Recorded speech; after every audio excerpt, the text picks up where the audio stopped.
something like the Facebook Creator Studio or Hootsuite.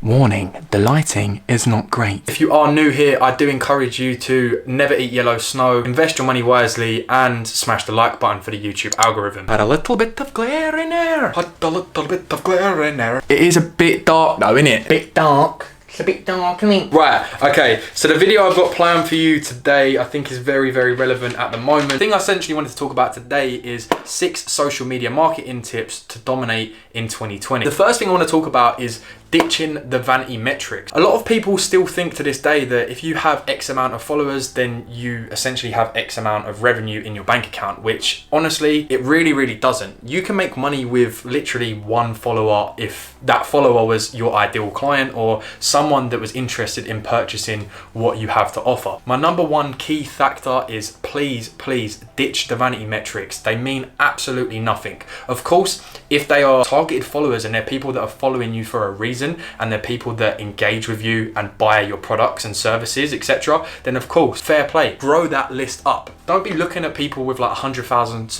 followers or subscribers and just assume that they've got everything figured out just because they've got a subscriber or a follower account. Really focus on actual leads in your business, okay? So when someone follows you, this is the thing as well, like people might have so many people following them, right? Just because they're posting their BATTY on Instagram, right? But it's also like, okay, but what are they going to sell? They're not going to sell, well, I should hope not, that they're not going to sell their BATTY over Instagram, right? So, you know, be smart with what you're doing, right? So essentially, you want to be looking for actual leads in your business and email addresses, phone numbers, you know, Facebook connections, Facebook friends, you know, people that are actually going to engage in your content, be motivated, inspired by you, and essentially get them over that trust hump that everyone and anyone has when selling something to someone, whether that's online or not. So number 2 is gather data. Now, this is probably one of the most underlooked things when it comes to social media, okay? A lot of people just want to get out there and create. That's great, but a lot of people try and reinvent the wheel when honestly, the most successful companies don't reinvent the wheel, right? And one thing I always like to talk about is like Uber, for example.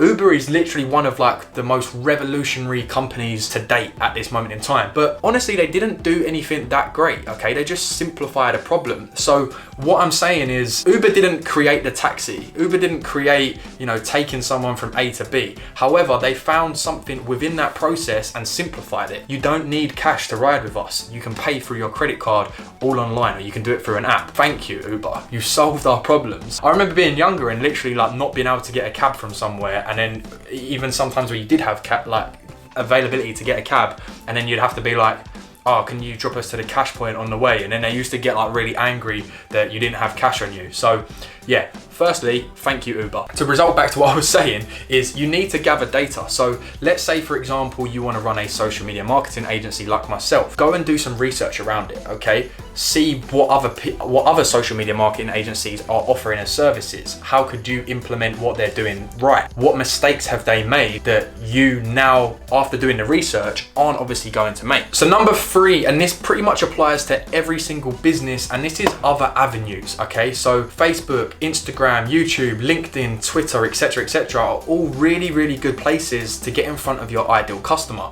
However, there's no exclusiveness, okay? So a really good thing that I like to do is private Slack channels for my coaching students. They're actually all in that Slack channel, so they can all talk to each other and they can talk to me one-on-one personally. That's that exclusiveness of having that exclusive group, okay? I also have a Facebook group that pretty much does the same thing. And a lot of people that I speak to, and you know, they're not necessarily in like the social media game, they might run a salon, for example, and I say create a Facebook group, and they're like, why? And the reason is like same with like what I was talking about in a previous video about like your email list. A Facebook group is like your own, okay? So if I personally had like my own salon, I would definitely be making my own Facebook group for that salon, because what you can do is you're basically building up your customer loyalty in the same sense as well, right? So when someone comes and sits down in their chair and they're talking blah, blah, blah, and you're just talking naturally, you know, you could just mention, we've got a Facebook group. Oh, so what's included in the Facebook groups? Oh, well, we do a giveaway in the Facebook group because it's full of our exclusive members, and you know, once a month we pick someone from the Facebook group to come in and have a free haircut from us, right?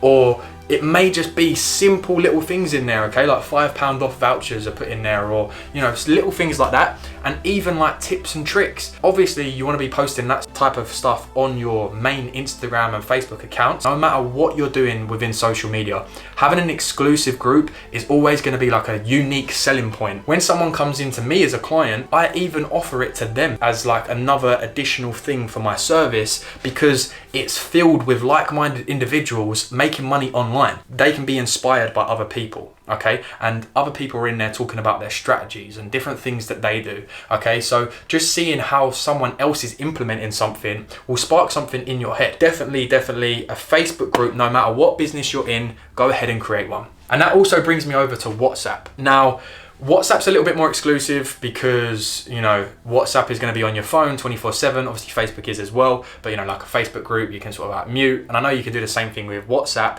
but use WhatsApp as like a real exclusive place for your clients and your customers. Maybe you have, dependent on your services that you offer, you may have like a high ticket offer, okay, which is obviously exclusive to your high ticket clients, right? So what you could do is actually create a WhatsApp group filled with these high ticket clients, because also this is going to be so beneficial for you when they start, you know, posting results that they're getting through their business. It's also going to, you know, have that snowball effect into your other clients. So number 4 is setting up listening feeds, and it sort of goes back to the research. Listening feeds are something I think you definitely need to implement, because you want to see what other people are doing and honestly how you can do it better. So number 5 is tell your story. The thing is with social media, right, is people buy from people, whether it's on social media or not, okay? And I always go back to me working in the gym, because it's a great analogy of, I had a lot of people when I left the gym, and this isn't blowing my own horn or whatever you want to say whatsoever, right? I had a lot of people when I left working in a gym that they literally messaged me and was like, oh, I'm cancelling my membership. And I'm like, why? Like, the gym's still there. And they're like, no, like, it's not going to be the same without you, okay? So although I was selling a gym membership, right, think at this point, my little book, although I was selling a gym membership, right, I was essentially part of that package, right, because they knew that I worked there. And, you know, I was obviously, when I was speaking to them, I was speaking to them of like, yeah, I'm in the gym, you know, 6 days a week. If there's any questions, feel free to come and, you know, have a little chat with me. More than happy to answer any questions you may have. Telling your story, right? So that's something that I feel I've done really, really well when I worked in the gym, and it's something I've definitely taken away into my business now. And it's something that honestly I tell every single person I work with, because ultimately it really doesn't matter what you're selling or who you're selling it to. It matters about you, really. Like, I know obviously like that's gonna sound a little bit stupid if there's like certain pain points that, you know, your product solves for a certain person. However, if you can't sell it to the person, it really doesn't matter. So making your story personal, okay? And this is something I actually just got off a call with one of my clients, and I was telling her to do, just to get a little bit more personal, okay? Because she was basically posting all pictures about her products and her services and stuff like that, and it was just like, this is our product, this is what we have, go and buy it, sort of thing. What I basically told her to do is to really flip the script and not write a story. Well, you can write stories. Obviously, it needs to be a personal, actual, real story, right? But basically, cut a long story short, is stories sell. Me, for example, I could talk about how, and I have talked about this many, many a times on Facebook posts, in groups and stuff like that, of the fact that I worked in the gym for like 3 years. 5 out of the 6 days, you was standing out in the cold, handing out leaflets to people that really and truly did not have any interest in signing up to the gym. And, you know, my story is, I knew there was a simpler way to attract and retain clients in a gym. I went ahead and I, you know, deep dived into the online platforms, Facebook, Instagram, YouTube, etc., and I come across Facebook ads. I quickly realized that after a lot of training, that you can get new customers into your gym using Facebook ads on autopilot without having to stand out in the rain handing out leaflets to people. That's part of my story that I tell to make myself an authority within Facebook ads, okay, for new potential customers of me now. Because I've been there. I've been in the struggle of, you know, not having clients and having to go to extreme lengths to just get someone to give me their name and email address to make it look like I've done some work for the day, right? When you can build a system that brings that on autopilot, of course, you can then just focus purely on sales, okay? But I'm going off topic a little bit, but I feel like there's a little bit of good information in there as well. But I'm just saying, I can tell that story, okay? And people can relate to that story because there may be people that works in gym, no, there may be gym owners that are like, God, yeah, I've stood out in the rain 6 days this week and we've only got 3 trials booked in. Someone reading that owns a gym might be like, God, yeah, that's relatable. And you know, I've got the social proof to back that up as well. I've got pictures of me working in the gym. I've got pictures of me working with gym clients after leaving the gym. I've got testimonials and you know, video testimonials from people that I worked with in these positions that are, you know, giving me a testimonial on the fact that I can do what I'm talking about in my story. So always back the story up with some sort of social proof. So if you're saying, you know, I went from 0 to £1,000 a month, then put like a little screenshot of like, I know I'm not really like that, but so many people are, right? So many people in Facebook groups are like that, and they'll be like, I went from 0 to £3,000 a month or whatever, blah, blah. And then they'll throw up a screenshot of like their, you know, the payment that they last received.